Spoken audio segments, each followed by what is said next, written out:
Bonjour à toutes et à tous, je suis ravi de vous retrouver pour cette formation consacrée aux fondamentaux de Photoshop 2020. Et pour commencer, j'aimerais vous parler un petit peu de quelques contraintes techniques associées à l'image numérique. Alors le premier sujet sur lequel j'aimerais passer un petit peu de temps avec vous, c'est la notion de bitmap et de vectoriel. Alors ce sont peut-être des notions que vous avez entendues à un moment donné ou à un autre. Et en fait, pour la petite histoire, le vectoriel et le bitmap sont deux modes de fonctionnement bien différents, associés en réalité à des logiciels également bien différents. Alors on peut imaginer que Photoshop est considéré comme un logiciel bitmap. Alors je vais évidemment très vite vous expliquer ce que ça veut dire, alors que Illustrator est plutôt un logiciel de dessin vectoriel. Et pour le coup, on peut imaginer qu'il y a des avantages associés au bitmap, comme la gestion du nombre de couleurs. Ici, vous avez jusqu'à 16,7 millions de nuances de couleurs, ce qui est relativement important. Chaque point peut être retravaillé individuellement dans une photo, puisqu'on parle ici de la notion de pixels. Donc on peut imaginer évidemment que Photoshop est un logiciel idéal pour la retouche, la photo, le traitement de l'image, le photomontage.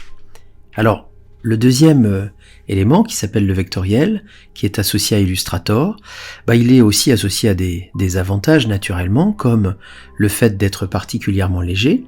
On peut considérer grosso modo que un fichier bitmap pèse 15 fois plus lourd qu'un fichier vectoriel, donc c'est un avantage pour le vectoriel, le poids.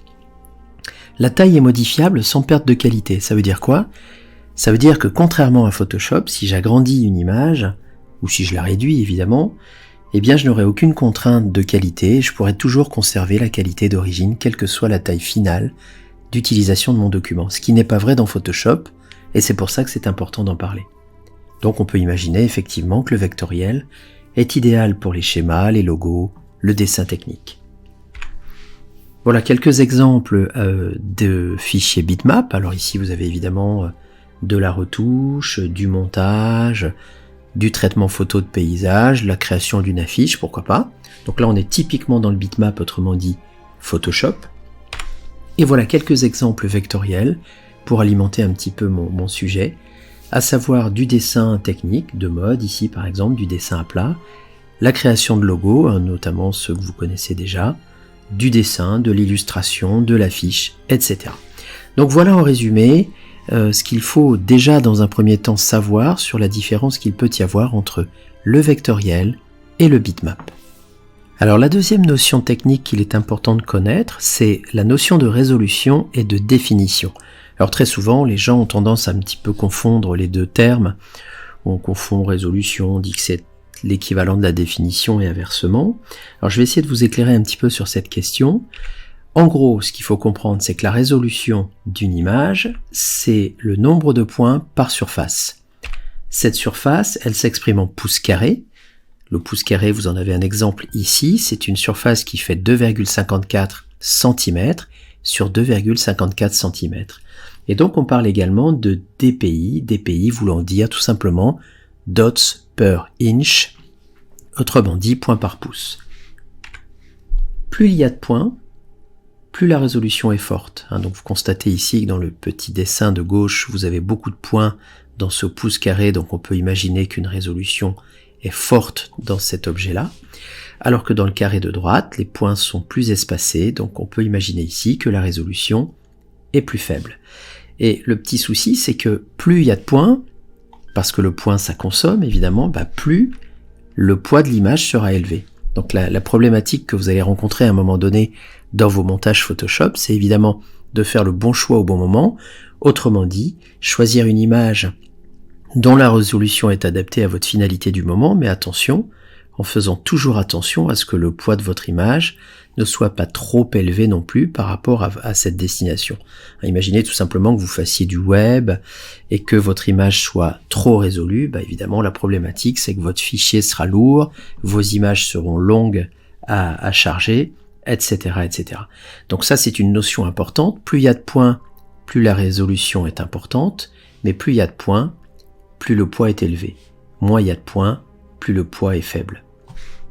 Et enfin, on comprend facilement que ces points-là sont tout simplement positionnés dans une surface établie qui est le pouce carré.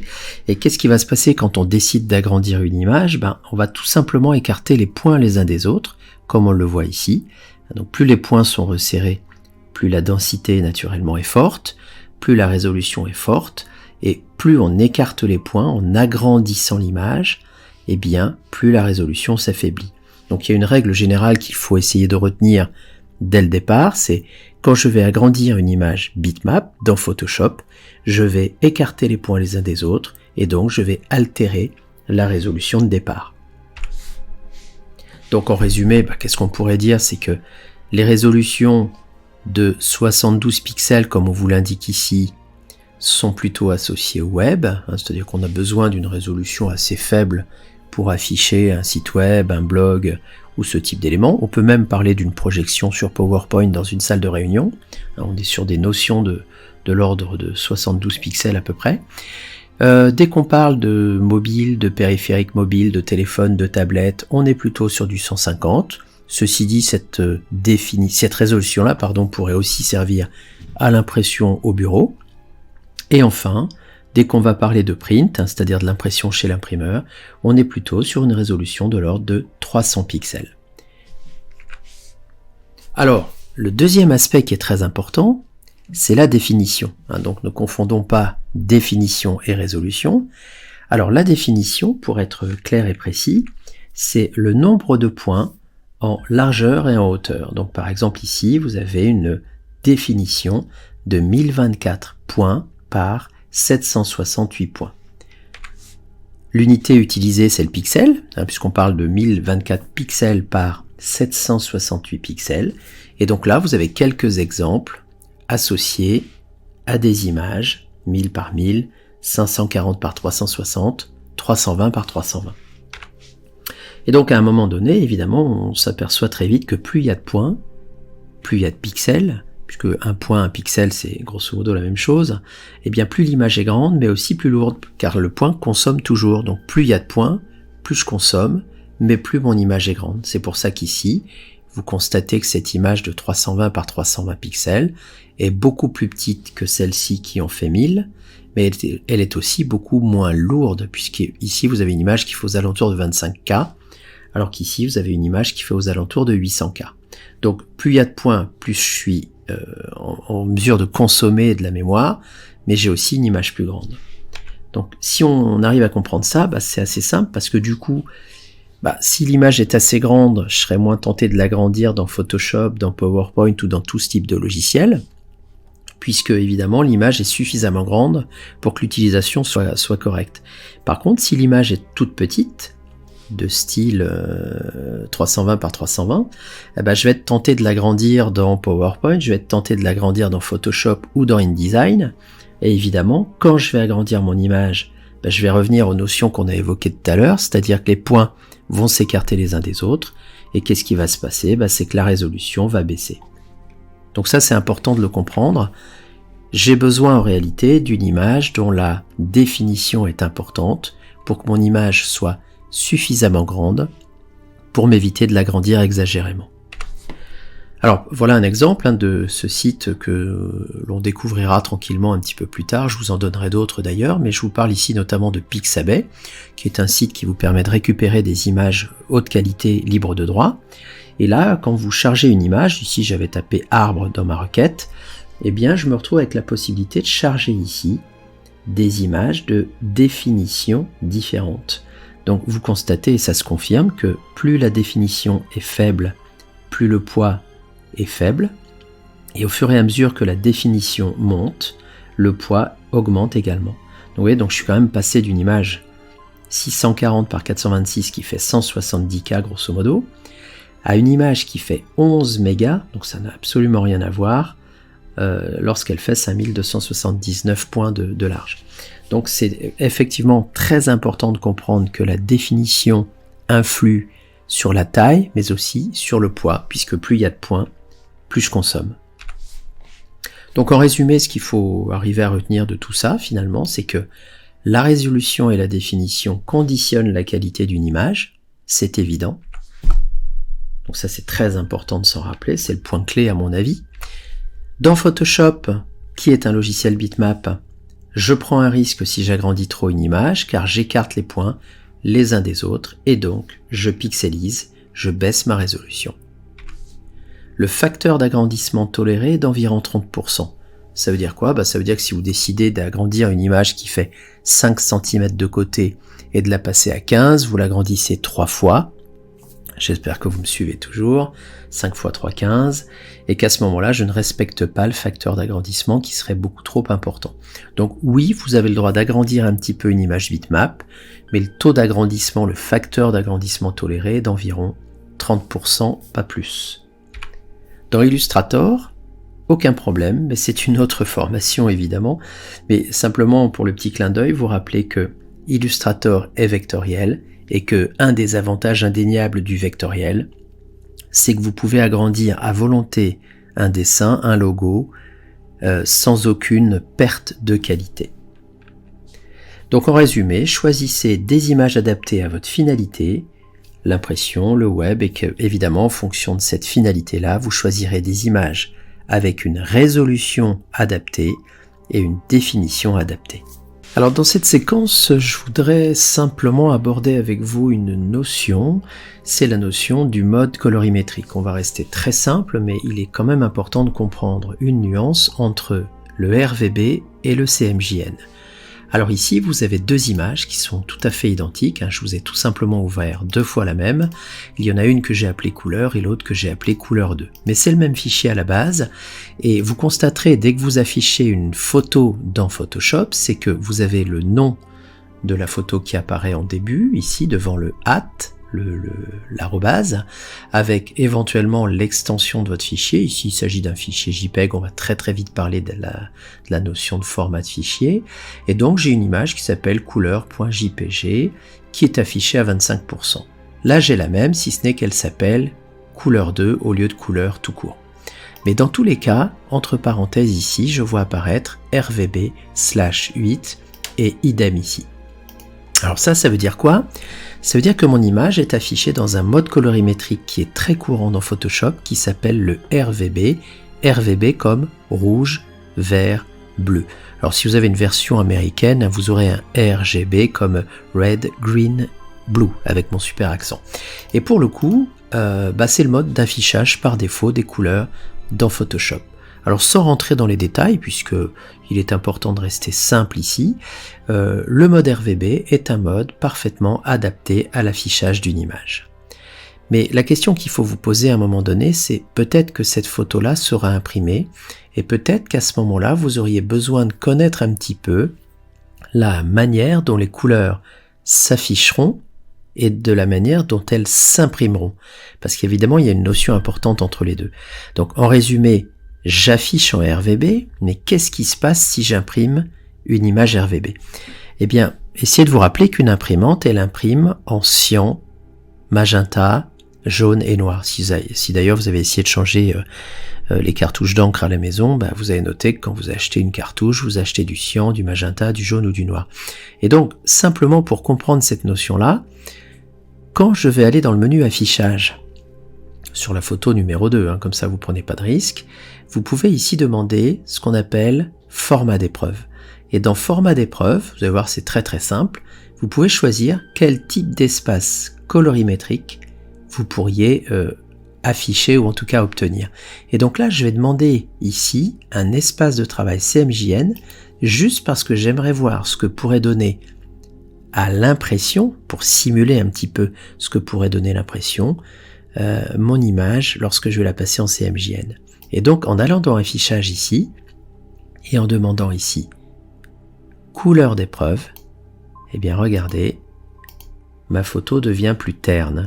Donc vous le voyez ici dans les verts qui sont très fluo ici, les roses qui sont très fluo lorsque je suis en RVB, mais dès que je passe en couleur d'épreuve, regardez bien le vert et le rose, hop, ça devient beaucoup plus fade. Voilà, donc c'était juste cette notion-là que je voulais aborder avec vous avec beaucoup de simplicité. On a bien compris que dans 90% des cas dans Photoshop, on affiche en RVB, qui est le mode colorimétrique d'affichage par défaut dans Photoshop. Mais si à un moment donné j'ai envie d'avoir une simulation, un exemple de ce que donnerait ma photo à l'impression, Eh bien, dans le menu affichage, je passe en épreuvage CMJN et j'essaie de demander à Photoshop de me montrer à quoi ressemblera cette sortie si je décide d'imprimer. Voilà, donc là vous pouvez quand même constater qu'il y a une différence assez notable entre l'affichage RVB et une simulation de l'impression CMJN. Alors il y a un autre point qui est relativement important à souligner, même si on le développera évidemment au fur et à mesure de cette formation, mais c'est tout simplement la finalité d'utilisation. Alors la finalité d'utilisation, c'est pas très compliqué à comprendre, si ce n'est que il est important de l'envisager, cette finalité, au début de votre création graphique. C'est-à-dire qu'en fonction de l'endroit du support sur lequel vous allez diffuser votre création, il va falloir vous poser un certain nombre de questions et moi je vais simplement vous lister dans un premier temps ces différentes finalités, à commencer par le web, le blog, évidemment la création d'un site web, d'un blog perso, où les problématiques que vous allez devoir résoudre, c'est évidemment les soucis de compatibilité, être sûr que si le lecteur utilise un iPad, utilise un Mac, un PC, il n'y ait pas de souci d'affichage de vos images. Évidemment, il faudra aussi tenir compte d'un poids mesuré, puisque si vous envoyez des images sur votre blog ou votre site web qui sont beaucoup trop lourdes, on a parlé tout à l'heure de résolution et de définition, eh bien si ce poids n'est pas mesuré, vous prenez le risque d'avoir des temps de chargement hyper importants. Alors une autre finalité évidemment, que l'on voit assez souvent quand on se promène dans les gares, dans les aéroports, c'est tout ce qui est lié à l'affichage digital, les panneaux digitaux, les écrans. Et là, en fait, vous avez à peu près la même problématique technique à gérer que dans le cas d'un site web ou d'un blog, c'est-à-dire un poids qui doit être relativement mesuré, une compatibilité aussi avec les affichages courants, avec peut-être une petite particularité, c'est d'avoir une qualité d'affichage un petit peu supérieure à celle d'un site web ou d'un blog, puisque les écrans sont parfois un petit peu plus qualitatifs que ceux d'un ordinateur. L'impression bureau, tout simplement ce que vous allez décider d'imprimer au bureau pour un catalogue interne, une affiche interne. Donc là on a besoin d'une qualité correcte mais pas forcément non plus délirante. Et enfin vous avez une dernière finalité je dirais, qui est celle de l'impression chez l'imprimeur, avec cette fois-ci la nécessité d'être dans une qualité maximum. Et évidemment ça sous-entend que le poids de l'image que vous allez généré pour ce type de finalité sera évidemment très élevé. Donc c'est important de faire le point là-dessus et se dire tout simplement que dans ces différentes finalités, on aura naturellement des contraintes en termes de création graphique à respecter, parce que on comprend facilement qu'une image destinée à être imprimée chez l'imprimeur sera bien évidemment de qualité différente de celle que l'on va retrouver dans notre site web. Le dernier point théorique sur lequel j'aimerais un petit peu insister avec vous, c'est la notion de format de fichier courant. Alors on va rester très simple dans cette séquence, mais l'idée c'est quand même d'être capable de distinguer les quelques formats de fichiers ou les formats d'images que vous allez rencontrer dans votre utilisation de Photoshop. Et ici, je vais vous parler tout simplement du JPEG, du PNG et du PSD. Alors pour faire simple et rapide, le JPEG est un format qu'on va plutôt utiliser dans la publication de documents pour le web, pour faire un blog, éventuellement pour afficher un document sur une projection, sur un écran de type projection digitale. Et la particularité du JPEG, techniquement parlant, c'est que c'est un fichier qui n'est pas très lourd. Ici vous avez en bas à gauche, et vous pourrez toujours regarder cette info-là d'ailleurs à l'avenir, vous avez toujours le poids de votre image qui s'affiche dans cette partie inférieure gauche de votre écran. Donc là j'ai un poids d'image qui est relativement faible, si tant est que mon image est de qualité plus ou moins importante évidemment.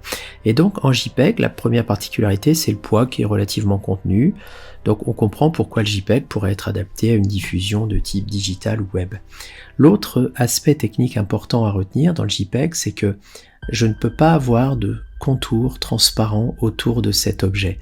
Ici, si j'avais dans Photoshop utilisé une technique de détourage, le détourage ça veut dire sélectionner un contour et le rendre transparent, en l'effaçant par exemple, eh bien cette zone que j'aurais effacée, cette zone blanche en JPEG, ne peut pas être conservée. Autrement dit, si je veux effectuer des travaux ou des montages avec de la transparence autour d'un élément, une fleur, un personnage, le JPEG ne me permettra pas de préserver cette transparence. Donc ça, c'est quelque chose qu'il vaut mieux savoir avant.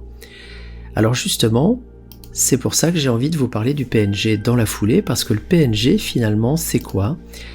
C'est un petit peu la même chose qu'un JPEG, c'est-à-dire un poids de fichier relativement contenu, adapté à une finalité digitale ou web.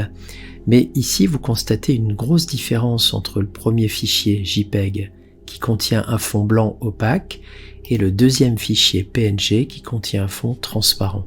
Et ce fond transparent, qui est symbolisé ici par le damier gris-blanc que je vois derrière, me permet de comprendre que j'ai conservé la transparence autour de cette fleur. Voilà, donc en gros c'est ça le plus important à retenir dans un premier temps, c'est que le JPEG ne me permet pas de conserver les transparences, ce qui est tout à fait possible dans le PNG. Et enfin, un autre format que vous risquez de croiser assez souvent dans Photoshop, c'est le PSD, qui est en réalité le format natif de Photoshop. D'ailleurs, PSD veut dire Photoshop Document. Ça n'est pas du PNG, c'est du PSD, faites bien la nuance. Et là, il y a une chose qui est importante à noter, c'est que dans le PNG, j'étais encore sur un poids de fichier relativement contenu, et donc on avait confirmé que le PNG peut s'adapter à une finalité digitale. Par contre, dans le PSD, vous voyez que j'ai un poids de fichier qui est beaucoup plus conséquent, et ça peut se traduire par un poids de fichier beaucoup plus important, mais aussi une qualité beaucoup plus importante. Et donc si j'avais un petit résumé à faire de la différence qu'il peut y avoir entre un PNG et un PSD, c'est tout simplement que le PSD étant plus lourd, il est aussi plus qualitatif et donc bien évidemment plus adapté à une finalité de type impression chez l'imprimeur, bref, préservation d'une qualité forte, ce qui ne sera pas forcément le cas du PNG.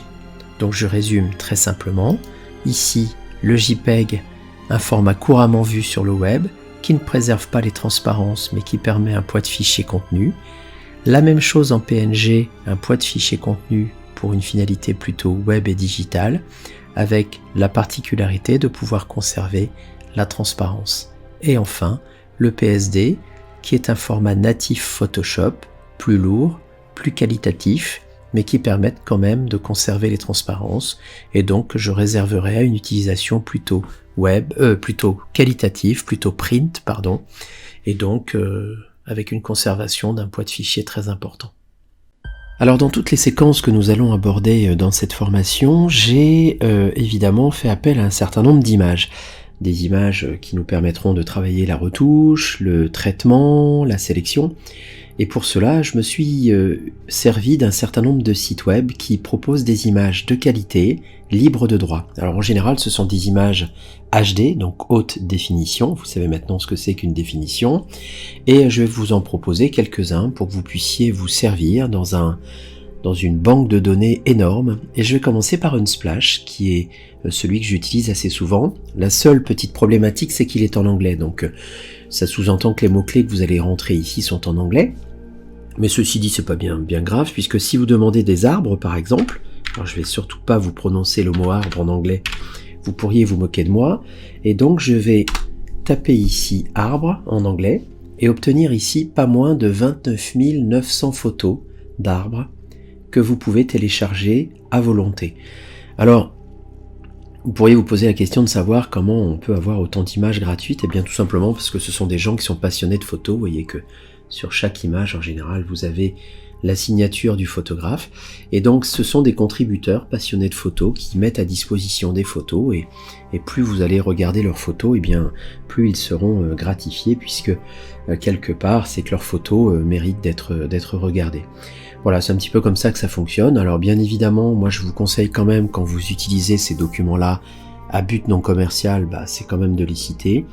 Et puis il faudra faire attention de ne pas vous servir d'une photo ici pour vanter par exemple les mérites d'un produit qui ferait pousser les plantes, parce que il y aurait trop de rapprochement entre le sujet que vous vendez et la photo que vous utilisez, que vous n'avez pas payée.